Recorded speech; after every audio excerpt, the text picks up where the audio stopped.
you guys doing? Stay dry, huh? Oh, yeah. We all stayed dry. All right. Questions for Coach Moevao, Coach Moore, Coach Justin? So for Coach Moevao, I think this might be the first time we've talked to you since last training camp. Is that right? I was actually just mentioning to Brett. So what did it mean for you last year to see the team wear the No Fefe shirts and honor you and your family? Yeah, it was special, man. It was definitely something. I was with my family at the time. I was actually with my mom and siblings, and it was something that I didn't know was going to happen. It was the Utah week. Coach Brennan obviously knew the situation back at home, so being the great head coach and being about family and true to it, he allowed me to be able to spend some time with the family. And so during that time, obviously we're kind of just enjoying the moments, not knowing what the future may hold. And then I actually got on Friday evening, my brother who coaches football up in Oregon, we were able to kind of go support him as a fun family outing while we were together, just to kind of get our mind off of things. And on our drive to the game, I actually got a text from Coach Viney and Coach Carter, and they just took a few selfies of themselves with their pre-game shirts on, and that read No Fefe. And it was cool, man. It gets me a little choked up, obviously, for rightful reasons. But you just think, when you're in the grind of things, my biggest concern daily is making sure that I'm taking care of these dudes. I'm coming to work with the right mindset, enough energy to be able to make sure that by the time the guys that I'm working with, anybody that I come in touch with, anybody that I have a conversation with, that I'm making sure that they're better by the time they leave that facility that night. And so that's always my focus every single day. So when you get caught up in the grind, you just think like, okay, this is what we do, and it's very easy to get caught in auto drive. And so when I was with my family, I was saying, okay, they're getting ready for a big game against Utah. The last thing that they're worried about is me and my situation back at home, because obviously the coaches got to worry about the game plan and the players got to worry about the game plan. And to see that text come through and a lot of the players, shoot me text messages too, no one being one of them, really hit home, and it meant a lot. And that's real deal, family and football. And then can you tell us the story of No Fefe and Yeah. why that's so significant? Absolutely. Just a quick, brief rundown of it. So back when I was playing at Oregon State, back in my college heydays, we were playing against the #1 team in the country, USC. And, we had a few games right before that, and kind of had a good start to the season, or a few rough games after that, but it really gave us a chance to be able to get back on track. And we had big USC, Pete Carroll, the Sports Illustrated defense, coming into town. And so my mom just one day, she met us at the bus as we were getting ready to board to go to the hotel on a Friday. And she just, pretty much mentioned to me, son, this is a David and Goliath battle. Not too many people believe in you guys, rightfully so. But as long as you guys believe in yourself and you take the field knowing that you are the best team in the world, anything can happen. And so no fefe means no fear. You respect everyone, but you fear no one. And so that was really the big thing. And so she just continued to just pound the table on no fefe, no fefe. And the reason why she said it in Samoan is just because we had so many Polynesians on the team. And so it kind of, really caught on with a lot of the poly guys, including myself. And then the next thing you know, guys started kind of spreading the word and believing in it. And then, you win that game off of that message. Well, that's going to do wonders as far as carrying that message on. And so just something that I continue to keep in the back of my mind as I take the field, even as a coach. Just continue to spread that. It may not be no fefe itself, but it definitely is the message of we don't fear anyone. Respect everyone, but fear no one. Nice meeting you, Caleb. Nice to meet you. So tell us about this opportunity you had with the Packers Yes, sir. Tell us all the details. Yeah, so it was actually my second time going up to Green Bay. It's part of the Bill Walsh Diversity Coaching Fellowship. And so actually when I was playing Division III football, my offensive coordinator coached Matt LaFleur in college. And so, a small world connection. And so my playing career ended during COVID. I had tore my rotator cuff and labrum. And so kind of my parting gift with Coach Kiernan, who was my coach at the time, is he got me in touch with Coach LaFleur. And I went down there before I ever had coached a season. And so I guess I made the right impression on the right person, and they invited me back up this year. And then I had the opportunity to go up there, work with those guys, learn from their coaches. Obviously, a very successful organization. And, they just poured into me and gave me everything I asked for and tried to help me progress along in my coaching career. And they do that for a bunch of people. They had about 4 of us up at the time, and then they brought a second round of guys.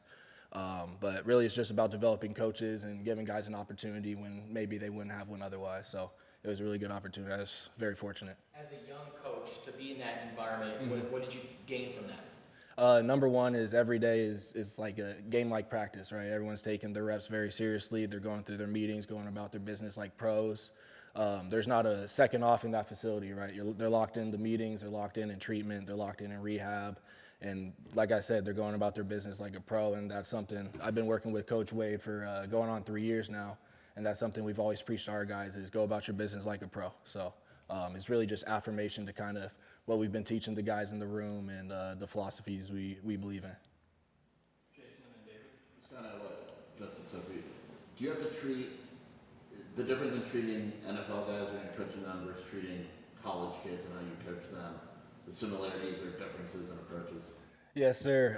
Number one, NFL guys, that's their job, right? That's how they put food on the table for their families. That's how they've kind of created the life for themselves that they have. So they take their job very seriously, and they've also been around the block, right? They're not 17-year-old freshmen coming into college kind of being green to everything, not really knowing what's going on. So you get a little bit more maturity from them, and they have that experience. But also at the same time, with the transfer portal and everything like that, is you have to have a professional relationship with the guys, and they have to know that you truly care about them for them to kind of buy into what you're teaching them. So there's similarities in it, but I would say the biggest difference is just the experience of those NFL guys is you're not really talking down to them. You're really working with them to kind of come up with the plan and coach them through things.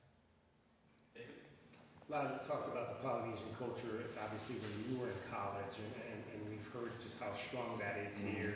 Kayana talked about it last week, that he was sold on it when he first came here. Yeah. Are all these situations the same in schools where you have a lot of Polynesian players? Is there a different kind of feeling for it from school to school? How would you kind of describe that? No, I would say pretty much everywhere you go, a lot of the values are very much the same. Just because, there's only a few amount of cultures, different types of Polynesian cultures that you're going to run into out there. There's only so many islands where we're from, and so there's definitely a lot of common ground as far as the game of football and the values that we have shared growing up within the culture, which is what I think makes it special, and I think which is what a lot of people look for within a football program or just in general any team environment. You look for those little things of loyalty, of love, of trust, all those things where, I take care of my brother, he takes care of me, we keep each other accountable. So many things just from top to bottom that cross over from the game of life to the game of football. Brian and Chris. Lyle, what have you seen as far as the quarterbacks in terms of adapting to this system, especially not just Noah, but being able to have the other guys prepared for if something were to go wrong?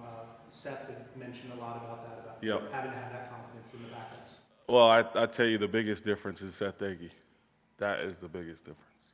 I think the demand, the demand of not just the quarterbacks, but everybody. Because, the quarterback is the one that touches the football every single play. However, if he doesn't have a supporting cast that's keeping him accountable or there's a lot of pressure on that guy too, every single play. And so I think, the difference in last year, as far as adjusting to the offense, everybody's kind of in the same boat. There's a new offensive coordinator.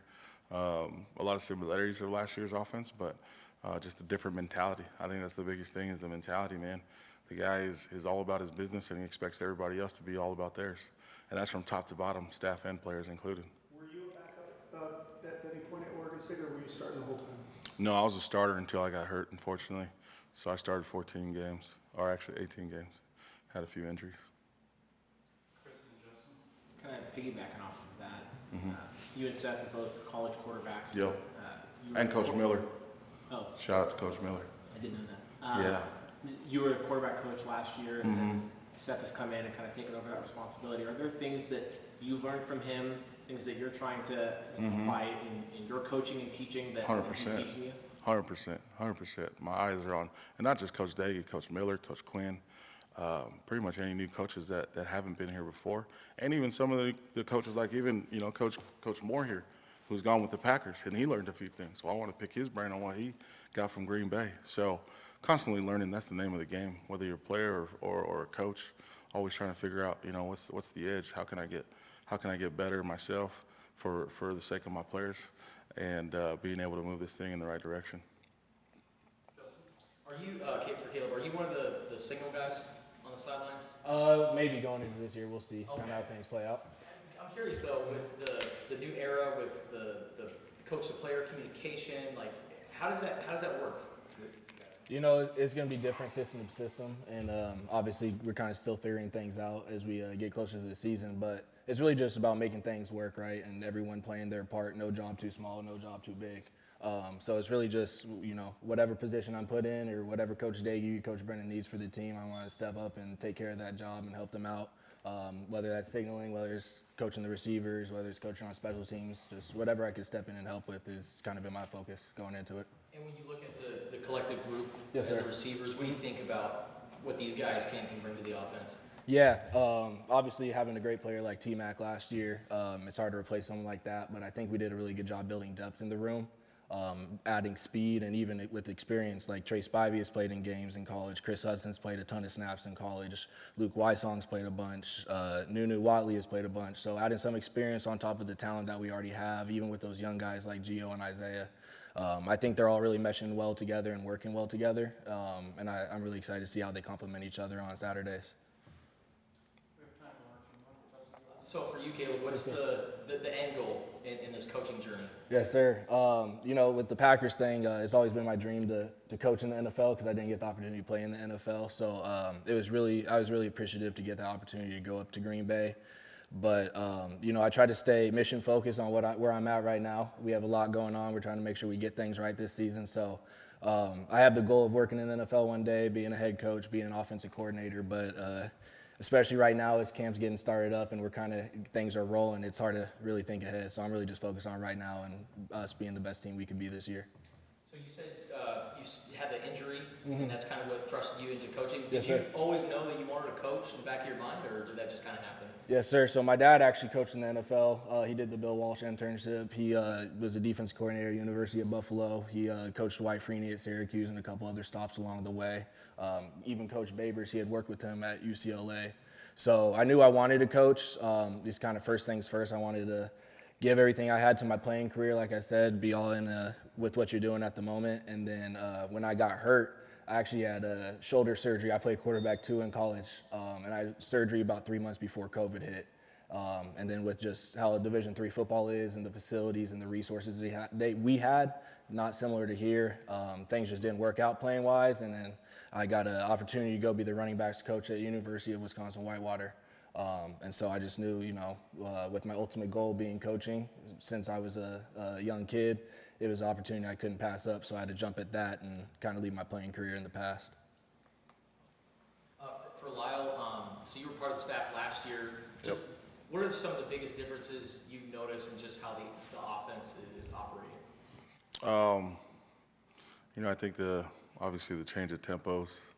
I think the variation of, all personnels and formations and shifts and motions. I think there's definitely a lot more variety in the ways of being able to do it.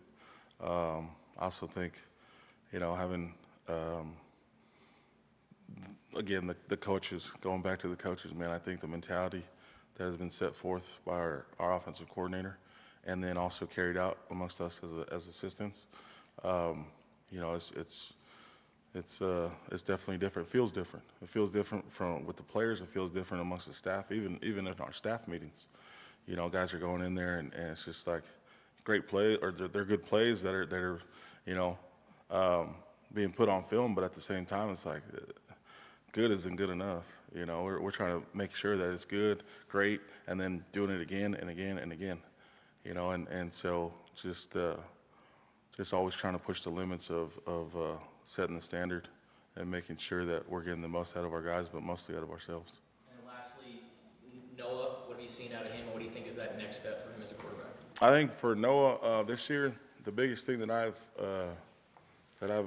seen is that he's become more of a vocal leader.